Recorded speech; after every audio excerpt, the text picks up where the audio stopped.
40% Merlot. 40% Oh, Malbec, it's and 20% good Absinthe. for you.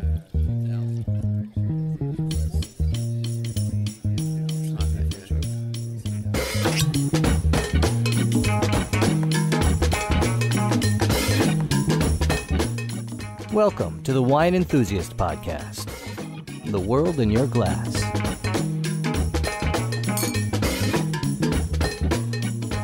This episode is brought to you by Blue Apron Wine. Yes, wine.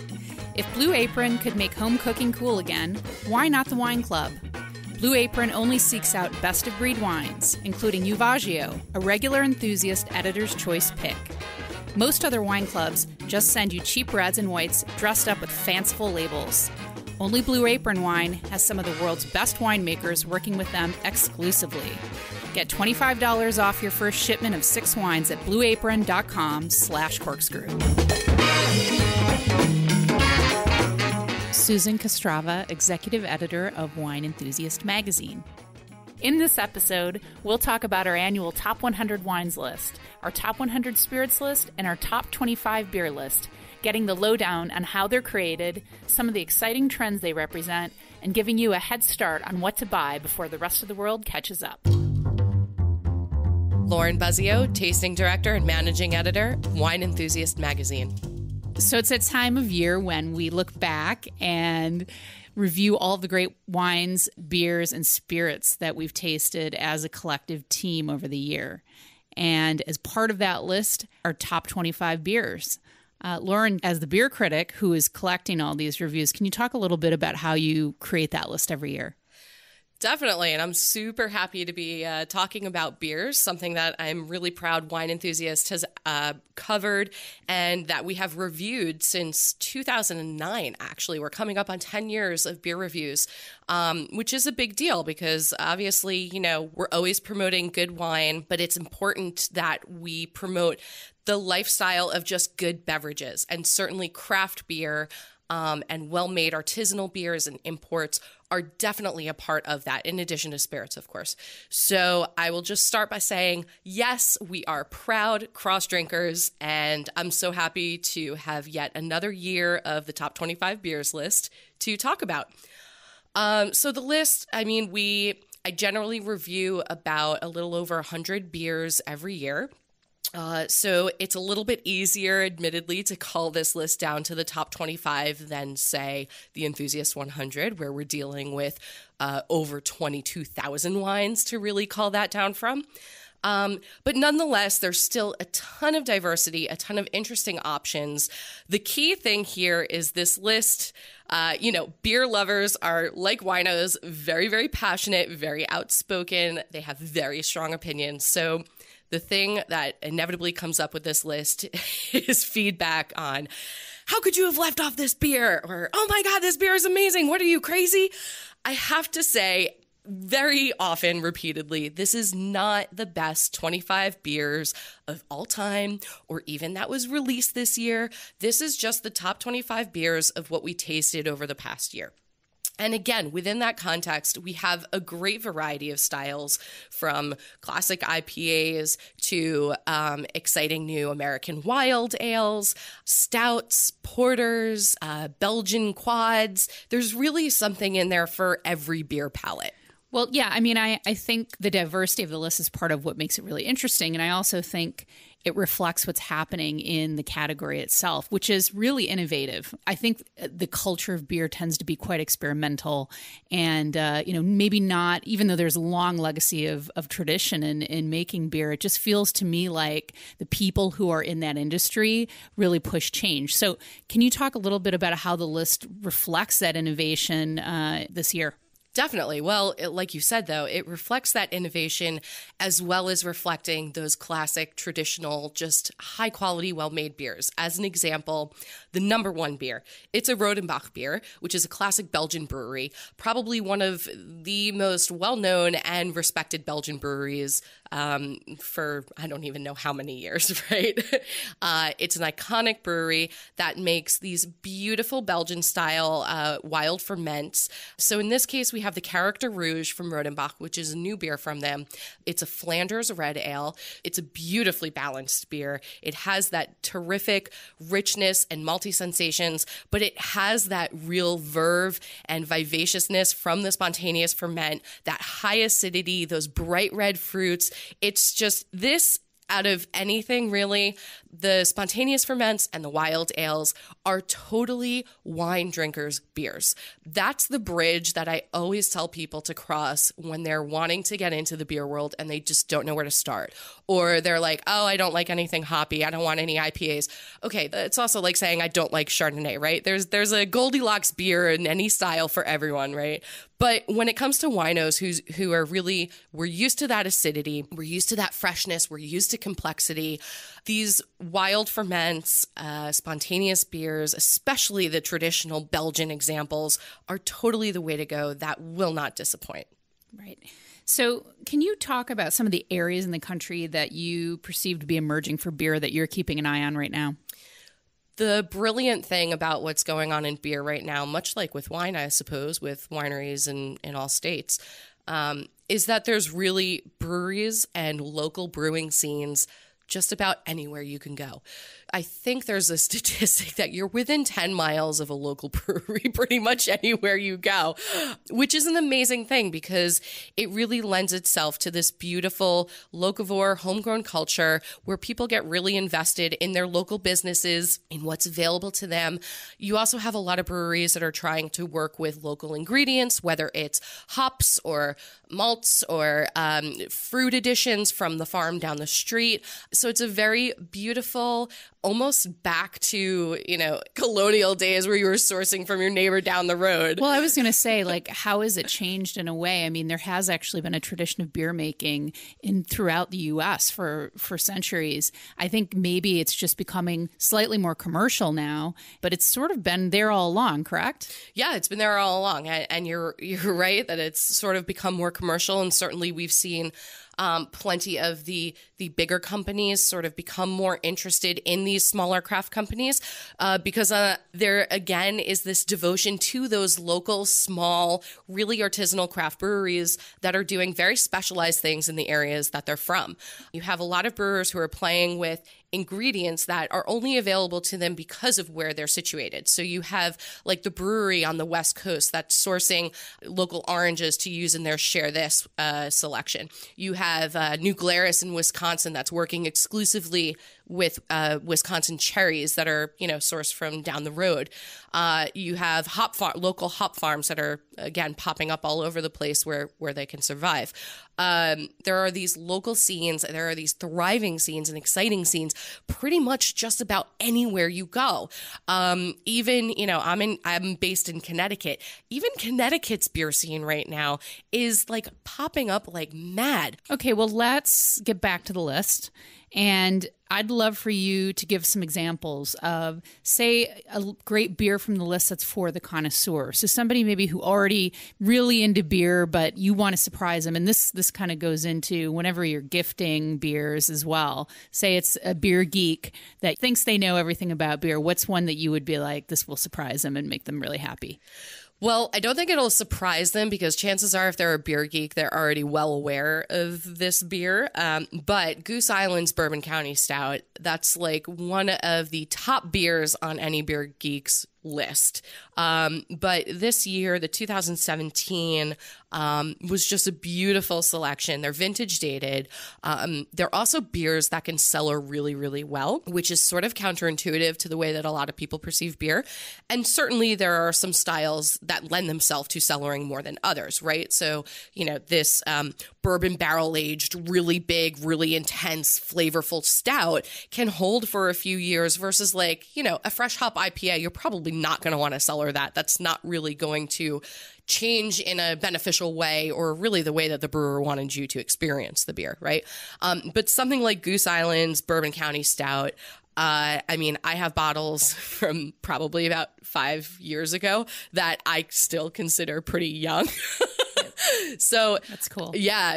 And it's really fun to taste these older beers if you can stand to cellar them, because like wines, they really do develop a lot of secondary complexities. They really lose a lot of that aggressive alcohol and overtly flavorful, maltiness, roastiness in the case of stouts, and sort of just mellow and integrate a little bit more to allow more of those like dried red fruits or plum and earthy notes, a little bit of like tobacco and spice. All that stuff kind of comes out with time.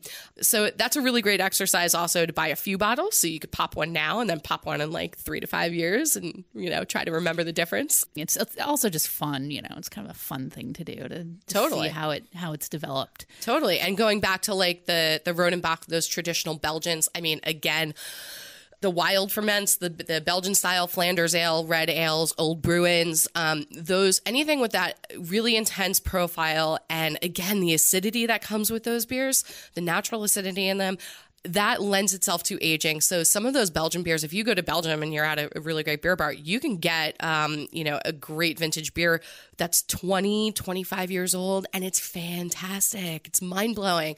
Another beer that I'd probably say is interesting especially for winos to get into would be the number 3 selection, which is from Brewery Tarot. They're based out in California. They have a Früchte series, which is based on different fruits. The number 3 is their boysenberry selection, which the base style is a Berliner Weissbier, which is a naturally tart, low alcohol beer that's commonly mixed with fruits because otherwise it's just a little bit maybe too acidic, too austere, too tart. So the fruit addition really just gives it that balance to just counter some of that sharpness to it.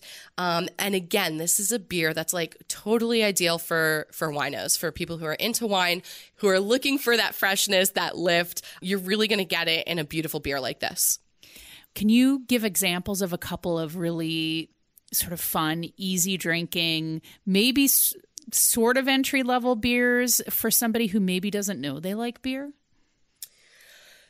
Sure. My beer that I always need to have stocked in the house is actually the number 7 selection. It's Left Hand's Milk Stout Nitro. Now, they make this version in regular 12-ounce glass bottles. That's not under nitro.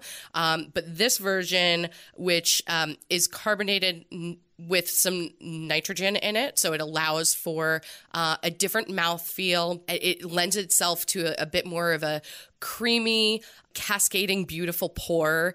And the beer is just it's so rich and easy and smooth without being overdone. It doesn't smack you over the head, but it's basically just like adult chocolate milk.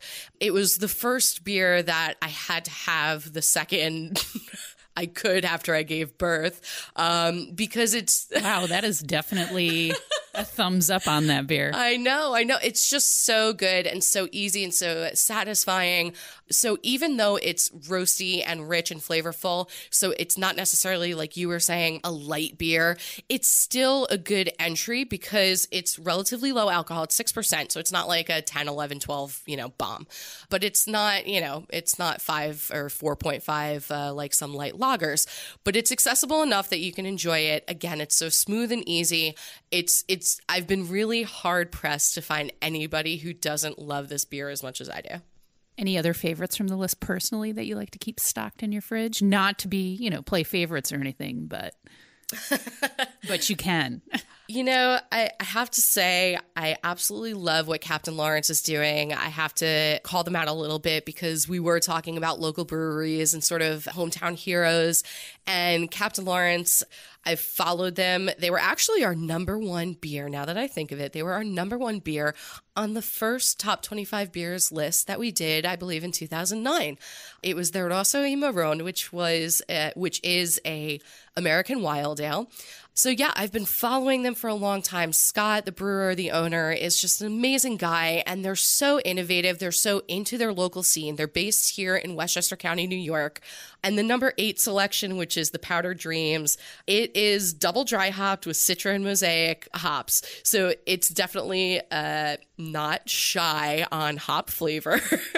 But that being said, again, it's so well balanced. It's not one of those overly cloying or resinous hops hop experience, despite the amount of hops that are in it. It's just a beautiful, fragrant, citrusy, lively, again, decadent IPA that I would definitely recommend to anyone who loves the style. All right. Well, I'm totally sold on that. So, Lauren, thank you so much. We're really excited, and we'll see you next year on the next list. Absolutely. Cross drinkers forever. Blue Apron Wine. Yes, wine. Awesome wine, in fact.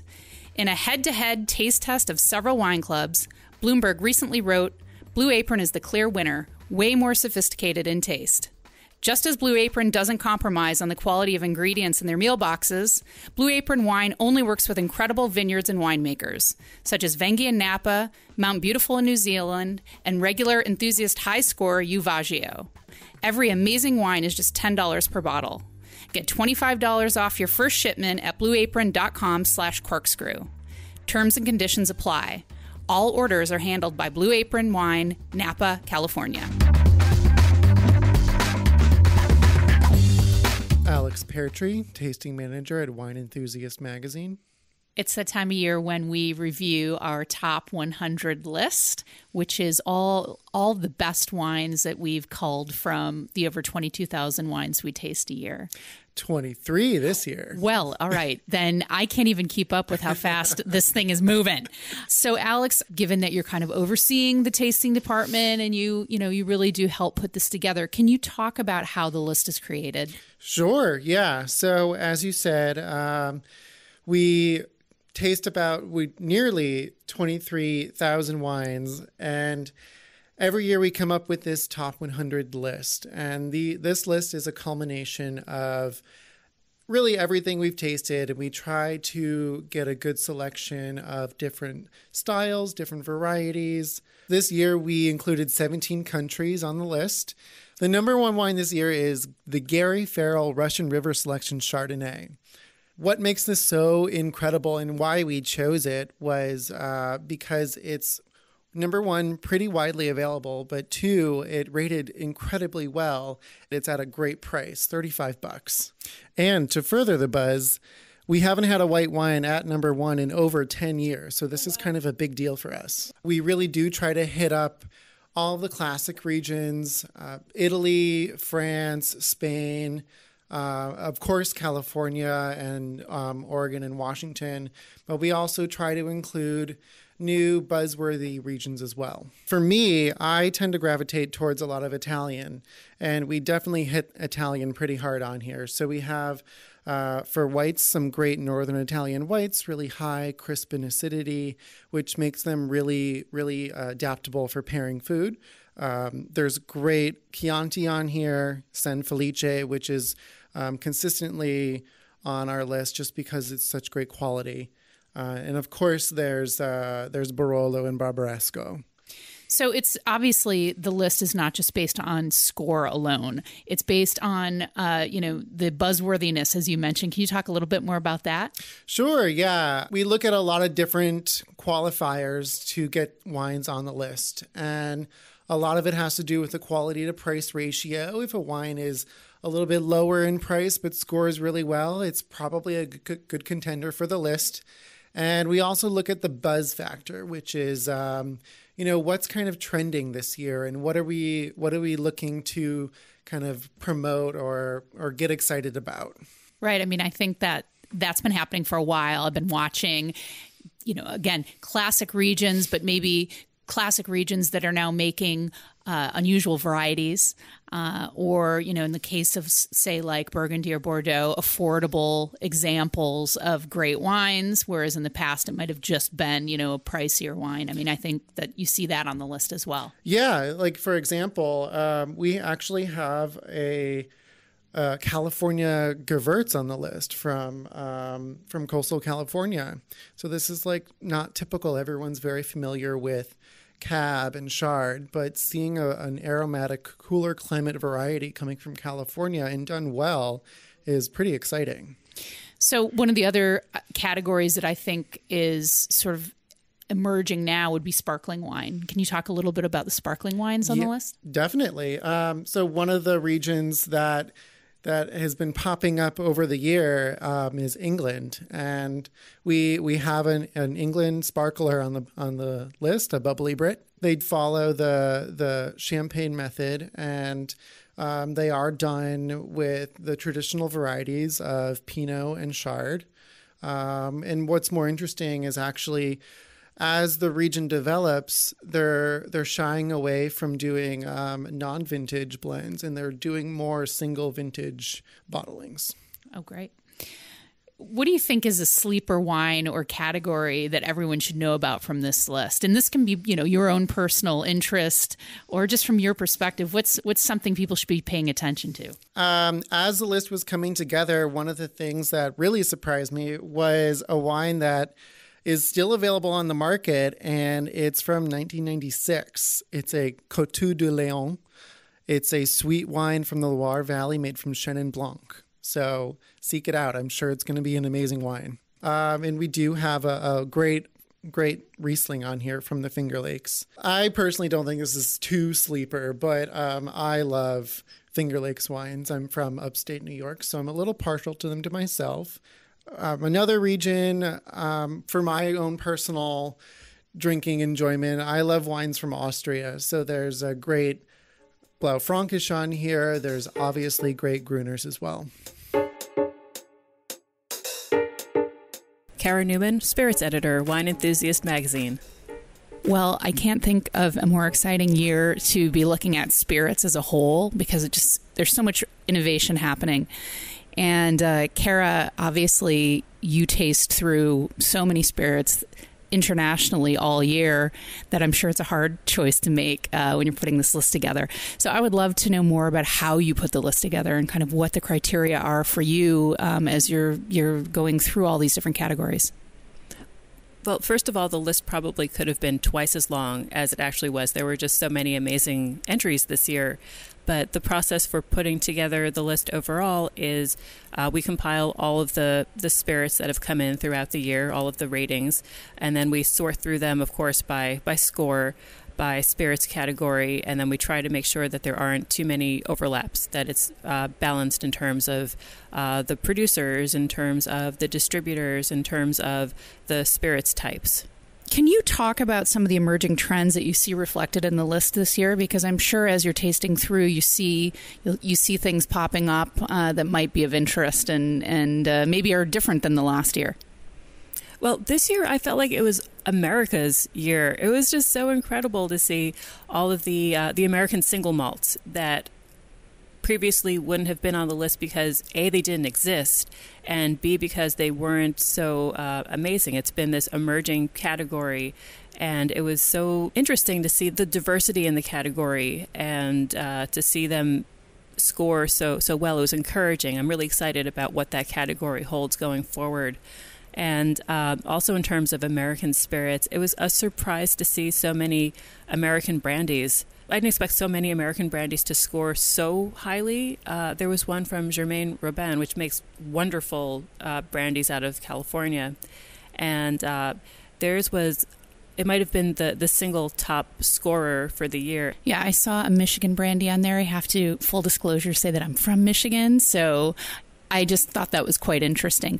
And do you think, you say that you're just seeing this sort of wave of great American spirits this year. Is that because there are just more being made? Is it because more are being distributed now? Is it because things have just, the quality's gotten better? I mean, what's happening?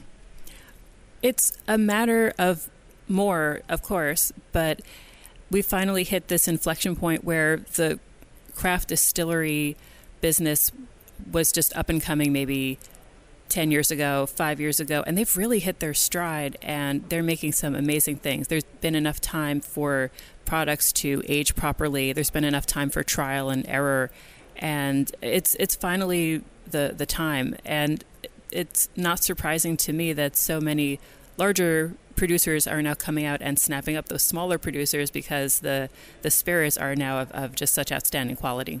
I noticed in your intro for the top 100 list that you mentioned that it was controversial. And why do you think this list is somewhat controversial this year? Why are you stirring up problems, Kara? Why? There is no way that the legacy cognac producers are going to be so thrilled as we are to see an American brandy producer even best them in some aspect. Or same thing, the legacy Scotch producers, lovely as their products are, they're not going to be so thrilled to see American single malts also create some competition for them. It's going to be an interesting year ahead, I think. Well, competition is healthy, right? I mean, it's good to have some new players in a space just to see how everybody responds, and hopefully it brings the bar up for everyone. Oh, yeah, absolutely. That's a good point. What about you? I mean, you are in that position where you taste so many great spirits throughout the world, so many great cocktails, neat spirits. What are you really excited about this year off of this list? Well, in addition to all of the American spirits, I was encouraged to see so many wonderful mezcals on the list. They're really also a rising tide lifts all boats. There's some amazing mezcals coming out. There are a couple of personal favorites on the list. I'm never sorry to see Glenmorangie Nectar d'Or on the list. It's a Scotch whiskey that's finished in Sauternes barrels, and it's just so honeyed and elegant and smooth, and it was nice to see it come up on the list once again. Any surprises, sort of sleeper, either spirits or categories that sort of you didn't expect to take over like it did?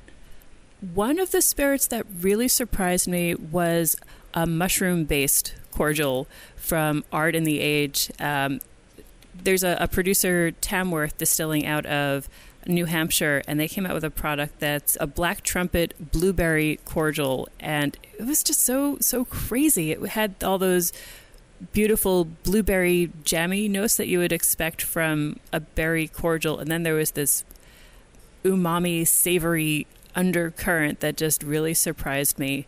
And it was one of those bottles I just had to, take a second look. There were a lot of bottles this year. I felt like I had to take a second look. There were so many surprises. You just talking about the umami flavors in that product made me think about how spirits trends might reflect food trends. And I'm kind of just throwing this one out of left field at you. I mean, do you think that people's taste and palate for spirits have changed, I think, in the U.S., to some extent, away from a lot of, those sort of sweeter styles, and maybe there are more of these spicy and savory styles that are attracting people. Do you think that's true? To a degree. I think it's true in mezcal, for sure. One of the spirits that I also really enjoyed and really surprised me was a Pechuga mezcal from Real Minero. And I'm looking at my tasting notes, and it said things like chicken soup savory, and at the same time it was also herbaceous and visceral, and that's one of the things I just love about the mezcal category, that it's so raw and intriguing. And I do think that as we're collectively turning towards more spicy and adventurous flavors, I think mezcal is positioned really in that sweet spot to benefit.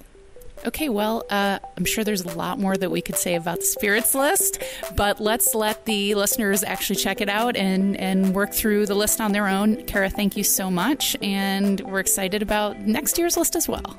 Me too. Thanks, Sue. This podcast is produced by Large Media, LARJ Media. Wine Enthusiast is made possible by grapes, sunshine, and wine, and by the hard-working editors who bring you news and information on your favorite beverage every day. If you like what we're doing, share our podcast with your friends and give us a review on iTunes or wherever you get your podcasts. For more fun wine information, follow us on Twitter and Facebook at Wine Enthusiast.